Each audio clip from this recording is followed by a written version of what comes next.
I'm gonna do a review for this fight pad because like everywhere I like looked on the internet just for videos and help, I couldn't find anything about this specific one. And I feel like a lot of other people have like the same like brand fight stick, which is the Retro Arcade Crafts. This is RAC, and they just have like different models. Like it'll be like the stick or just a different one. Like usually I see a lot of people using the one that's more similar to the mix box, but not this one. And I feel like, you know, this needs to be kind of covered a little bit, and especially for people like who wanna get into fighting games. With the release of like Street Fighter 6 coming out soon and Tekken 8 on the horizon sometime soon, I think it's kind of important to cover like these kind of like cheaper controllers for people to get into, so they, you know, for people who just want to get into fighting games or new to fighting games. The first thing I want to cover about this controller specifically is that at the time I honestly didn't know it when I first got it. It actually doesn't work for PS4. It only works for PC. So yeah, that's really important to keep in mind if you're gonna buy this stick. The second thing I want to talk about is the switches on this are really nice. I don't know, I'll put it to the mic so you can hear it, but yeah, they're Cherry MX Blacks. I actually don't have a Cherry MX keyboard. I actually have a Razer keyboard, and the difference is very noticeable. Like the silence, I think the black are known for being silent, or like a lot less tactilely, like clicky. Just kind of go straight down, which I actually do find really good for movement and stuff on some certain games, especially like Tekken. I feel like movement on Tekken is a little bit better, but for me, I play like Street Fighter. Here you go. Here's the lights on the way. I don't know, it has a Cherry logo on it, but yeah, here's a little sound test. Yep. And yeah, that's one thing I thought that was really cool. I want to get all the good things out of the way first before I kind of like start getting bad things on it. The buttons, they feel okay, but this is also my first time ever using a stick or like a type of fight pad. But from what other people tell me, that, you know, these buttons are kind of cheap, I honestly wouldn't genuinely know. But at the same time, it's a $50 price tag, so you kind of get what you pay for in that regard. Oh, here's a button sound test as well. Yep. And these are what they look like. They're not like the pushed in kind. They're kind of like they're not concave. They're like, you know, smooth surface or whatever, like pushing out. And another good thing about it, even a person with me, like I have massive hands, I do find it like very comfortable to play on. Like I don't have any like straining problems. I know some people get like kind of, let's say like a controller, or, you know, like maybe even like a bigger pad than this would be kind of annoying to like carry around and stuff like that. This isn't that bad. Like I can put this on my lap and I can just like sit back in my chair and play my game and stuff. Like I don't really see it that bad. Like it's pretty nice to me, honestly. The buttons feel good. $50 price tag, always really good. And yeah, now I think I want to talk about some of the bads. So one of the worst things I've had like problems with on this controller, or this type of mix box, or type of mix box, is that it is very annoying to get to work for Steam.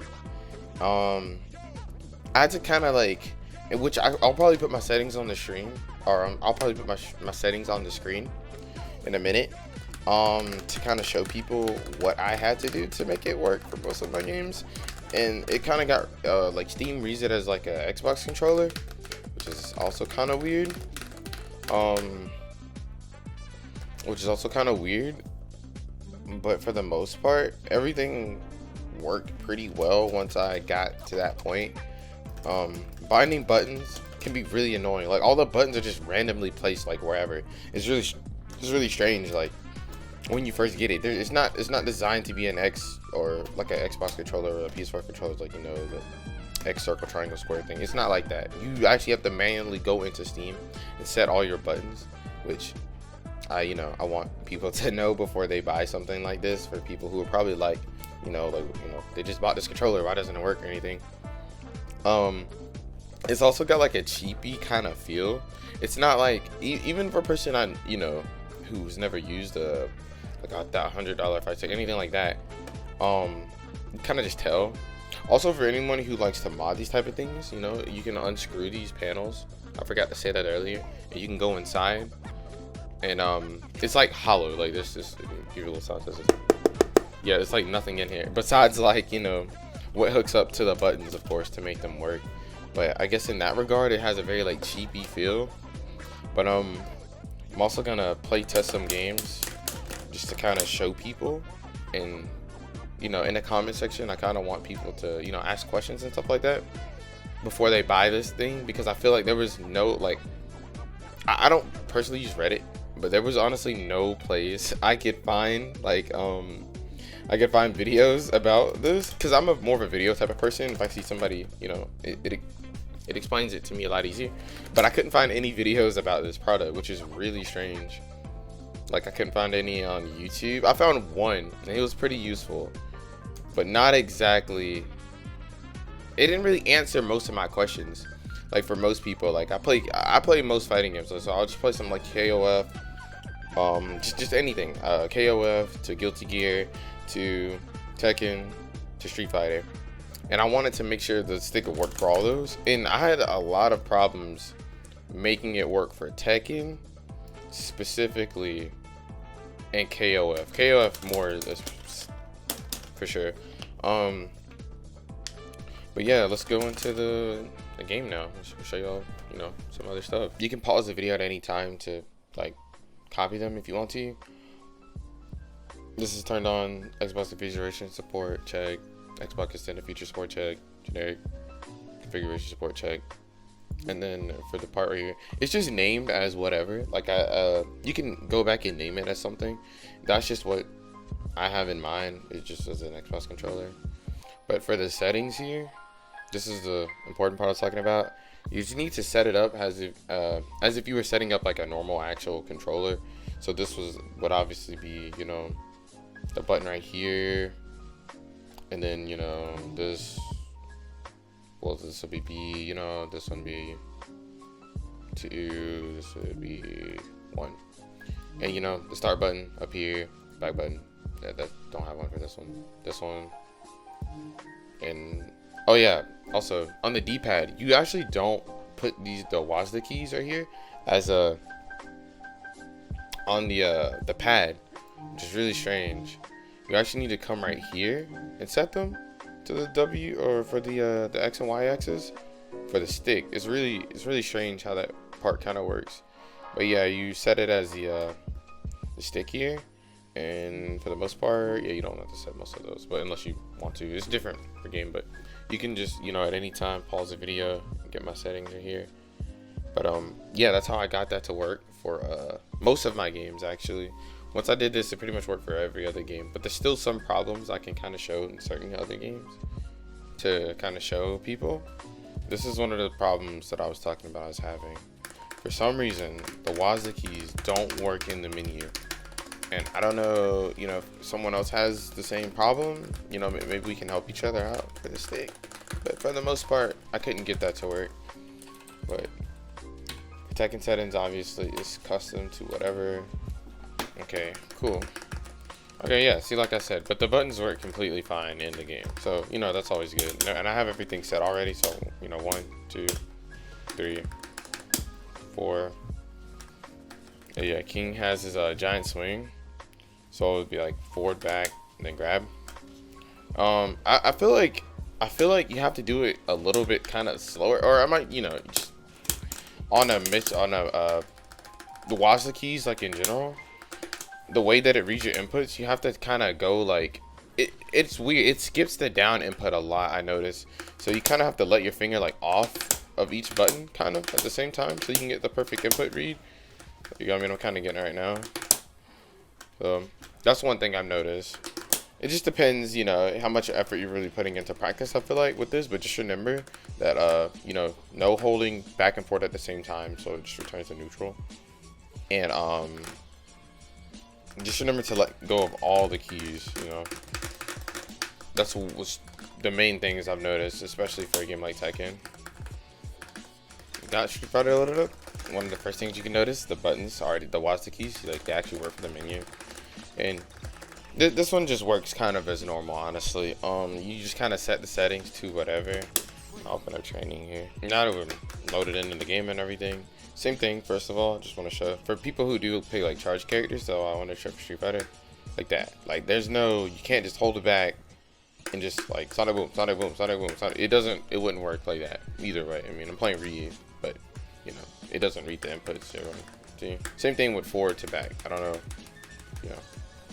So a cool thing I've noticed about Street Fighter and what was the keys that I want to point out first is that always, so you say you're in crouch and you go from crouch to forward like this. It always reads it as, you know, down forward, but since it's Street Fighter 5 and like that, you know, like it's not that hard to make a DP on a WASD key because the way that Street Fighter 5 is. And I don't even play Ryu, like, you know, like that. You almost always get it all the time. But I will say that compared to my mouse and keyboard, this part is really finicky. Like, this usually always 100% of the time works. Like, I don't know. It's so finicky how that works. I don't know why. But for the most part, like I said, you can be from crouch, holding back, and then just shuriken somebody out the air. That's one cool thing I noticed about having WASD keys for people who do play, you know, do Shoto anti-airs all the time. Same thing, like I said, oh, wrong way. That's Tatsu. Doing things like from down or quarter circle forward. In Street Fighter 5, the game will read it because it's Street Fighter 5, like it's a lot more casual friendly. So you can honestly skip the down input in like Donkey Kick or even like a command grab character, I've noticed. But like, you know, that just be careful of that because like in a game like Tekken, the game's inputs are a lot more precise. So they're not gonna kind of give you that leeway, I notice. So that's one thing I wanted to call out about the stick. And last but not least, KOF15. So right off the bat, right? Everything, it's really strange how this one works. The menus work, whatever. I click on training. Right here. Oh, I click on training. The back buttons work, forward button work, start button. And right here, this one is the weirdest one. I have no clue why this happens. I honestly don't. Like it won't let you go past this part. It's really strange. It's really finicky. I don't really understand. But so to get past this, I just press space on my keyboard. It's really strange. And then whatever, I'm in training. It was just something that I thought was really weird. Okay. So first thing for KOF. All the buttons are set, I feel like, in-game correctly. So, like this is the, I guess it'd be like the back button for controllers. I don't know what it's called on an Xbox controller, I apologize. But like this, you know, you can move to where you want to on reset. What's another thing? All the buttons are set correctly. So light, heavy, kick, max mode, this one. Depends on, you know, that just depends on your control still. But for KOF, I noticed that a lot of the game, like I said, same thing with Tekken. The game has kind of more precise inputs. So doing something like a quarter circle back, just remember to like let go. And I don't know how to do rocks command grab. Honestly, kind of forgot. Yeah, there we go. Oh, I messed up. And yeah, like I said, for doing something like rocks command grab, just remember you have to go a lot slower if you want something like that to work. Kind of not a lot slower. You just kind of you gotta get used to doing the WASD and the keys, but like that. So